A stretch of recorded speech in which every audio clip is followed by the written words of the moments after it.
সুপ্রিয় দর্শক, দেশ ও জাতির কল্যাণার্থে এবং আইনের প্রতি শ্রদ্ধা রেখে আইন বিষয়ক অনুষ্ঠান আইনের আলো নিয়ে আমি অ্যাডভোকেট সুমন আশা সৈকত আপনাদের জানাচ্ছি শুভেচ্ছা ও অভিনন্দন।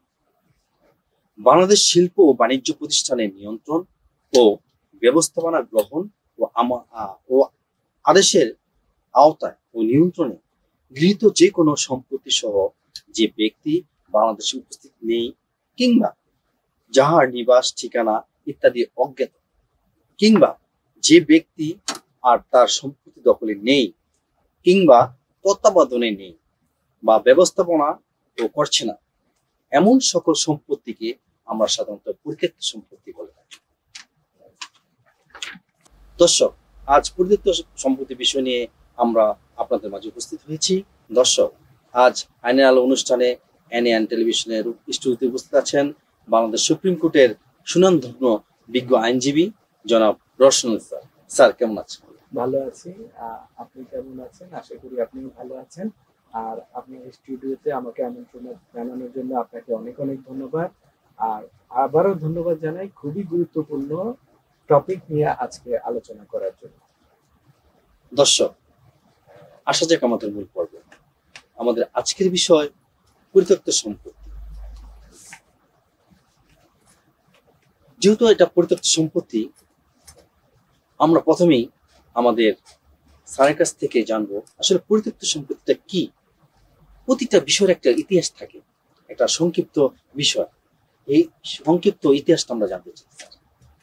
দেখুন, আজকে যদিও আলোচনা আমাদের পরিত্যক্ত সম্পত্তি নিয়ে, দর্শকদের সুবিধার্থে একটা বিষয় ক্লিয়ার করে নেই। অনেকেই কিন্তু পরিত্যক্ত সম্পত্তি এবং অর্পিত সম্পত্তির ইতিহাস নিয়ে গুলিয়ে ফেলে। সেই জায়গা থেকে আমি বলবো আমাদের এই কনসেপ্টটা ক্লিয়ার করা দরকার যে অর্পিত সম্পত্তি কি এবং পরিত্যক্ত সম্পত্তি কি। এর জন্য আমি প্রথমেই বলবো অর্পিত সম্পত্তির ইতিহাসটা হচ্ছে 1965 সাল থেকে, আর পরিত্যক্ত সম্পত্তির ইতিহাস শুরু হয়েছে 1971 সালে। তো 1971 সালের স্বাধীনতা যুদ্ধের পর যাদের ট্রেস করে আমরা পাইনি, যারা স্বাধীনতা যুদ্ধের বিরোধিতা করেছিলেন, তারা তাদের সম্পত্তি রেখে দেশ থেকে পলায়ন হয়েছেন, বা দেশের বিরোধিতা করার কারণে তারা তাদের সম্পত্তির ব্যবস্থাপনা, সেই সম্পত্তি পরিত্যক্ত সম্পত্তি হিসেবে আখ্যায়িত করা হয়। অনেকের ধারণা পরিত্যক্ত সম্পত্তি শুধুমাত্র ল্যান্ড প্রপার্টি হতে পারে, কিন্তু আমরা দেখেছি আইনে বলা হচ্ছে পরিত্যক্ত সম্পত্তি মানে শুধুমাত্র ল্যান্ড প্রপার্টি না, ভূমি না, কোনো ব্যবসা প্রতিষ্ঠান হতে পারে, অলংকার হতে পারে, গাড়ি হতে পারে, বা মূল্যবান অন্য কোনো সম্পত্তি হতে পারে। এইরকম সম্পত্তি স্বাধীনতার যুদ্ধের পর যারা তাদের নিয়ন্ত্রণে না রেখে, তাদের হদিস তখন পাওয়া যায়নি, তারা দেশ ছেড়ে পলায়ন হয়েছেন বা অন্য কোনোভাবে তারা সেই সম্পত্তি দখলে রাখতে পারেননি, এইরকম সম্পত্তিকে আমরা বলবো পরিত্যক্ত সম্পত্তি। এবং এই পরিত্যক্ত সম্পত্তির জন্য একটা অর্ডিন্যান্স করা হয়েছিল, যেটাকে আমরা বলি প্রেসিডেন্ট অর্ডার 16 1972, অর্থাৎ পিও 16 নামে অনেকেই আমরা এটাকে আখ্যায়িত করে থাকি।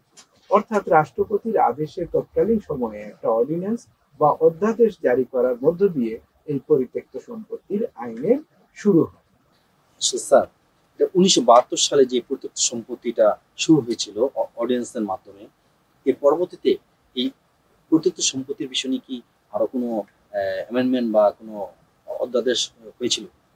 আমরা দেখেছি পরিত্যক্ত সম্পত্তি যখন অর্ডিন্যান্স করা হয়েছে, আইনটা করা হওয়ার পর কাদের সম্পত্তি, কোন সম্পত্তিগুলো পরিত্যক্ত, এটা কিন্তু আইডেন্টিফাই করার জন্য আমরা দেখেছি একটা তালিকা করা হয়েছে। সেই তালিকাটা ছিল এরকম, ক তালিকা এবং খ তালিকা, এই দুইটা তালিকার মধ্য দিয়ে পরিত্যক্ত সম্পত্তির একটা তালিকা করা হয়। এই তালিকার পর ওই অর্ডিন্যান্সেও কিন্তু আমরা দেখেছি পরবর্তীতে একটু সংশোধনী আনা হয়েছে। এমনকি যে তালিকাটা করা হয়েছিল ক তালিকা বা খ তালিকা, এই তালিকারও কিন্তু পরবর্তীতে সংশোধনী আরেকটা তালিকা এসেছে। তো আমরা দেখেছি 1985 সালে এসে এই তালিকা আমরা পাই, এবং এই 1985 সালে তালিকা পাওয়ার পর, অর্থাৎ গ্যাজেট আকারে যে তালিকা হয়েছে, সেই তালিকা হওয়ার পর অনেকেই কিন্তু তখন বুঝতে পেরেছেন কাদের সম্পত্তি ক তালিকায় গিয়েছে, কাদের সম্পত্তি খ তালিকায় গিয়েছে। তো যারা সেই গ্যাজেটটা পেয়েছেন বা যারা পান নাই, অনেকে সেটা সংগ্রহ করেছেন, বা যারা পান নাই তারা নামজারি করতে গিয়ে দেখেছেন যে তাদের সেই সম্পত্তি পরিত্যক্ত তালিকায় এসেছে। তৎকালীন সময় তারা ওই গ্যাজেট থেকে তাদের নামকে কাটানোর জন্য বা অবমুক্তি করার জন্য তারা কিন্তু সংশ্লিষ্ট কোর্টে এসে মামলা দায়ের করেছিলেন। ধন্যবাদ স্যার। আমি আরেকটা বিষয় জানতে চাচ্ছি যে ওই পরিত্যক্ত সম্পত্তি যে ক এবং খ তালিকা, আসলে এই ক এবং খ তালিকা আসলে সেটা কিভাবে এটা প্রতিকার পাওয়া যায় বা প্রতিকারটা কি?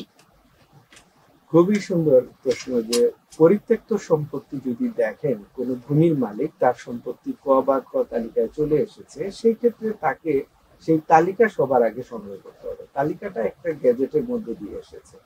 এখন দেখা যায় সেই গ্যাজেট হওয়ার পর আইনে বলা আছে নির্দিষ্ট সময়ের মধ্যে কোর্ট অফ সেটেলমেন্টে যেয়ে মামলা দায়ের করতে হবে। আমরা দেখেছি সেই মামলা দায়ের করার সময়সীমা ছিল 1990 বা তার আগ পর্যন্ত।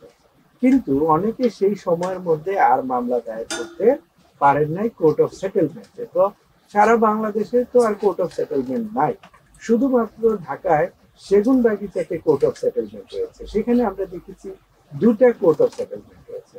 প্রথম কোর্ট অফ সেটেলমেন্ট, আরেকটা হচ্ছে দ্বিতীয় কোর্ট অফ সেটেলমেন্ট, যেখানে একটা কোর্টে সব ঢাকার মামলা হয়ে থাকে, আর একটা কোর্টে ঢাকার বাইরে যে সকল অন্যান্য জেলা ছিল সেখানে মামলা হয়ে থাকে। তো কোর্ট অফ সেটেলমেন্টে যারা নির্দিষ্ট সময়ের মধ্যে মামলা দায়ের করতে পারেন নাই, তারা কিন্তু চাইলে সরাসরি হাইকোর্ট ডিভিশনে এসে, অনারেবল সুপ্রিম কোর্টের হাইকোর্ট ডিভিশনে এসে রিট পিটিশন দায়ের করে ওই তালিকা থেকে অবমুক্তির জন্য একটা রিট মামলা দায়ের করতে পারেন। আদারওয়াইজ তিনি কিন্তু এখন আর কোর্ট অফ সেটেলমেন্টে যে মামলা দায়ের করতে পারবেন না, কারণ কোর্ট অফ সেটেলমেন্টে যে তামাদি ছিল, যে লিমিটেশন, যে সময়ের মধ্যে মামলা দায়ের করার কথা ছিল, তারা কিন্তু সেই সময়ের মধ্যে তারা বিভিন্ন কারণে অনেকে মামলা দায়ের করতে পারেন নাই। অনেকে দেখা গেছে বাবার সম্পত্তি অর্পিত তালিকা হয়েছে, তারা হয়তো জানেনই না, কিন্তু সম্প্রতিকালে এসে দেখলেন সেই সম্পত্তিটা ভাই বোনদের মধ্যে বাটোয়ারা করতে গিয়ে বা নামজারি করতে গিয়ে দেখলেন যে তাদের সেই সম্পত্তিটা পরিত্যক্ত তালিকায় রয়ে গেছে। তখন কিন্তু তারা জানতে পারেন প্রথম যে এই সম্পত্তিটা ক তালিকাভুক্ত হয়েছে, পরিত্যক্ত সম্পত্তি তালিকায় চলে গেছে। সেই তালিকা থেকে অবমুক্তির জন্য তারা যথাযথ কারণ দর্শানোর মধ্যে দিয়ে হাইকোর্ট ডিভিশনে রিট পিটিশন দায়ের করে তারা প্রতিকার চাইতে পারে। ধন্যবাদ স্যার আপনাকে। খুব একটা সুন্দর একটা সলিউশন আপনার কাছ থেকে পেলাম। আমরা আরেকটি বিষয় আমরা জানতে চাচ্ছি, কারো সম্পত্তি বা জমি যদি পরিত্যক্ত তালিকা হয়ে যায়, তিনি কিভাবে বুঝবেন যে এটা আসলে তার পরিত্যক্ত সম্পত্তি হয়েছে? খুবই সুন্দর প্রশ্ন। কারণ আমরা অনেককেই দেখেছি যারা এই অজুহাত দেখান যে আমরা জানি না আমার এই সম্পত্তিটা পরিত্যক্ত তালিকায় রয়েছে। সেই ক্ষেত্রে আমার একটা পরামর্শ হবে, যদি আপনার সম্পত্তি আপনি বুঝতে না পারেন, সেটা অর্পিত হোক, পরিত্যক্ত হোক বা অন্য কোনো মাধ্যমে হোক, যেখানেই হোক, সবচেয়ে সহজ বিষয় হচ্ছে আপনি এসিল্যান্ড অফিসে চলে যাবেন। এসিল্যান্ড অফিসে যে আপনি নামজারির জন্য আপ টু ডেট ডিজিটাল নামজারি করার জন্য আবেদন করুন। যদি দেখেন আপনার আবেদনটা নামঞ্জুর হয়েছে, তাহলে দেখবেন সেইখানে সেই নামঞ্জুর আদেশে বলা থাকবে যে আপনার সম্পত্তি পরিত্যক্ত তালিকায় অন্তর্ভুক্ত থাকায় আপনাকে নামজারি দেওয়া সম্ভব হচ্ছে না। অথবা অন্যদিকে হতে পারে আপনার সেই সম্পত্তি অর্পিত তালিকা থাকায় আপনাকে নামজারি দেওয়া সম্ভব হচ্ছে না। আপনি যদি খাজনা দিতে যান, তাও কিন্তু আপনার কাছ থেকে খাজনা আদায় করা হবে না। আপনি ল্যান্ড ডেভেলপমেন্ট ট্যাক্স দিতে পারবেন না, যেটাকে আমরা খাজনা আগে বলতাম, বর্তমানে আর খাজনা বলা যায় না, বর্তমানে আমরা সেটাকে বলি ল্যান্ড ডেভেলপমেন্ট ট্যাক্স। আপনি যদি ল্যান্ড ডেভেলপমেন্ট ট্যাক্স দিতে যান, তাহলে দেখা যাবে আপনার কাছ থেকে সেই ট্যাক্স আর নেওয়া হবে না। তখন আপনাকে বলা হবে আপনার সেই সম্পত্তি পরিত্যক্ত বা অর্পিত তালিকায় রয়েছে। এইভাবেই কিন্তু আপনি সহজেই বুঝতে পারবেন আপনার সম্পত্তিটা পরিত্যক্ত সম্পত্তির তালিকায় রয়েছে কিনা। আবার সুযোগ রয়েছে, আপনি যদি আপনার কাছে সেই তালিকা সংগ্রহ করে নিয়ে নেন, আপনি সেই তালিকা ক্রয় করে নিতে পারেন, সেই গ্যাজেটটা কিনে নিতে পারেন। সেই গ্যাজেট কিনে নিয়ে আপনি দেখতে পারেন আপনার হোল্ডিংটা সেই তালিকায় রয়েছে কিনা। তাহলে কিন্তু আর আপনি এসিল্যান্ড অফিসেও যেতে হবে না, ভূমি অফিসেও যেতে হবে না। আপনি সেই তালিকা সংগ্রহ করার মধ্য দিয়ে নিজেই জানতে পারবেন যে আপনার সম্পত্তি সেই তালিকাভুক্ত রয়েছে। ধন্যবাদ স্যার আপনাকে। সুন্দর একটা বিষয় আমরা জানতে পেরেছি স্যার। আরেকটি বিষয় আমরা আমরা আপনার কাছ থেকে জানতে চাচ্ছি, পরিত্যক্ত সম্পত্তি নামজারি করা যায় না কেন? দেখুন, হ্যাঁ, খুবই সুন্দর প্রশ্ন। পরিত্যক্ত সম্পত্তি নামজারি করা যায় না কেন? পাশাপাশি আরেকটা বিষয় থেকে যায়, আমরা অর্পিত সম্পত্তিও নামজারি করতে পারি না।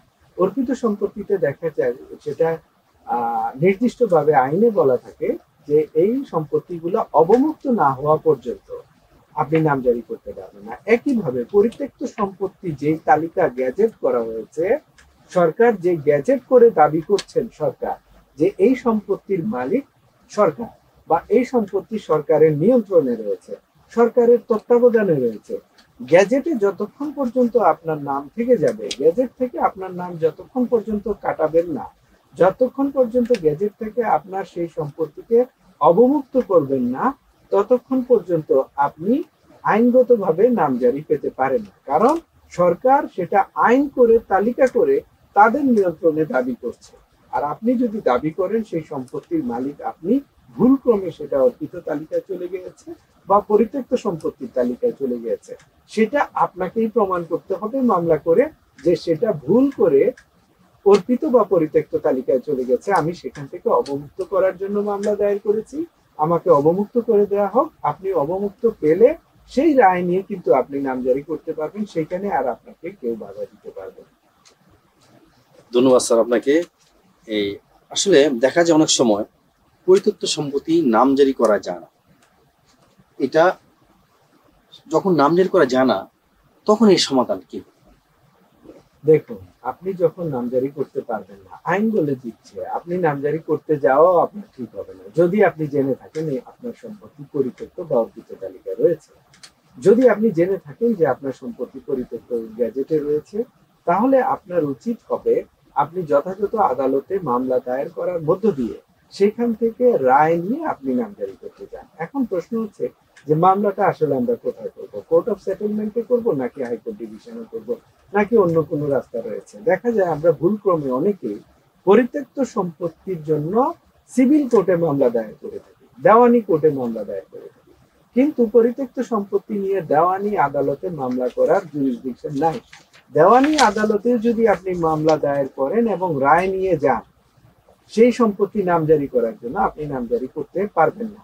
এখানে সবারই মনে রাখা উচিত, দর্শকদের সুবিধার্থে আমরা বলবো যে পরিত্যক্ত সম্পত্তির জন্য আপনি দেওয়ানি আদালতে অর্থাৎ সিভিল কোর্টে, সহকারী জজ আদালত, সিনিয়র সহকারী জজ আদালত বা যুগ্ম জেলা জজ আদালত, এই আদালতগুলোয় যদি আপনি মামলা দায়ের করেন এবং সেই মামলার রায় নিয়েও যদি আপনি নামজারি করতে যান, তাহলে কিন্তু আপনি নামজারি পাবেন না। কারণ পরিত্যক্ত সম্পত্তির বিচার করার জন্য বা সেই সম্পত্তির তালিকা থেকে অবমুক্ত করার জন্য এখতিয়ার রয়েছে শুধুমাত্র কোর্ট অফ সেটেলমেন্টে, অপরদিকে হাইকোর্ট ডিভিশন সরাসরি রিট পিটিশন এন্টারটেইন করতে পারেন বা রিট পিটিশন শুনানি করতে পারেন। এখন প্রশ্ন হচ্ছে, যেহেতু আপনি কোর্ট অফ সেটেলমেন্টে আর মামলা দায়ের করার সময় আপনার হাতে নাই, কারণ সেটা তামাদিতে অলরেডি বারিত হয়ে গেছে, তামাদির মেয়াদ পার হয়ে গেছে, সেজন্য শুধুমাত্র এখন একটাই রাস্তা খোলা আছে, যদি কারো সম্পত্তি পরিত্যক্ত তালিকায় থেকে থাকে তাহলে তিনি সরাসরি হাইকোর্ট ডিভিশনে রিট পিটিশন দায়ের করাটাই ওনার জন্য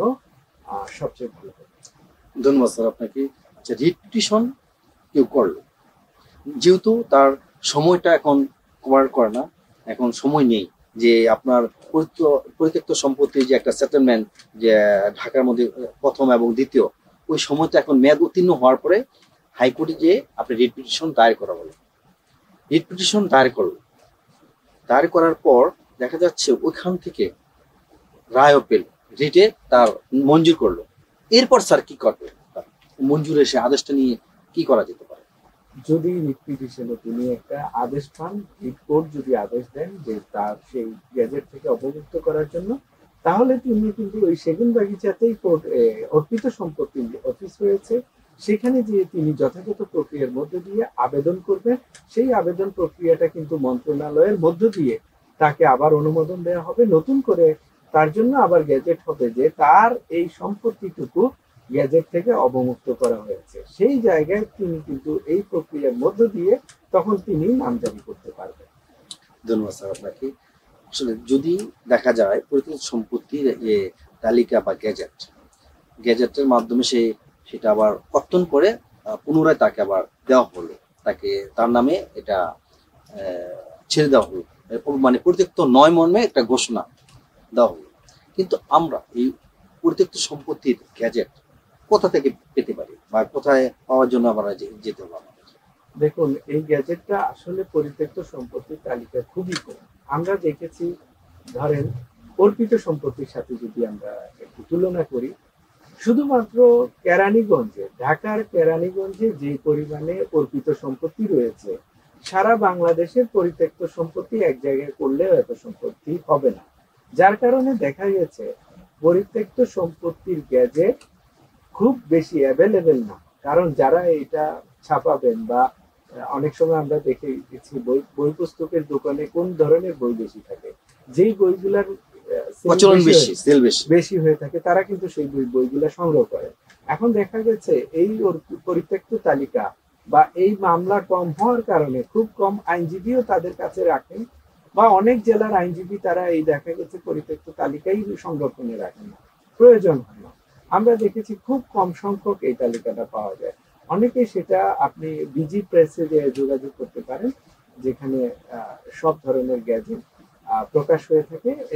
এছাড়াও যারা আইনের বই বিক্রি করে থাকেন, এই ধরনের দোকানে চেষ্টা করে দেখতে পারেন। সাধারণত এগুলা আইনের যারা বই দোকান রয়েছে তারা এই গ্যাজেট গুলা সংগ্রহ রাখার চেষ্টা করেন। নীলক্ষেতে অনেকে যোগাযোগ করে দেখতে পারেন, কিন্তু বিজি প্রেসে এটা হলো অথেন্টিক, এখানে যে অনেকে চেষ্টা করে দেখতে পারেন যে এখান থেকে সংগ্রহ করা যায় কিনা। মানে মাস্ট বি বিজি প্রেসে গেলে এখানে পাওয়া যেতে পারে, পাওয়ার সম্ভাবনা খুবই বেশি থেকে যায়, হয়তো বা সময় অপেক্ষা করা লাগতে পারে।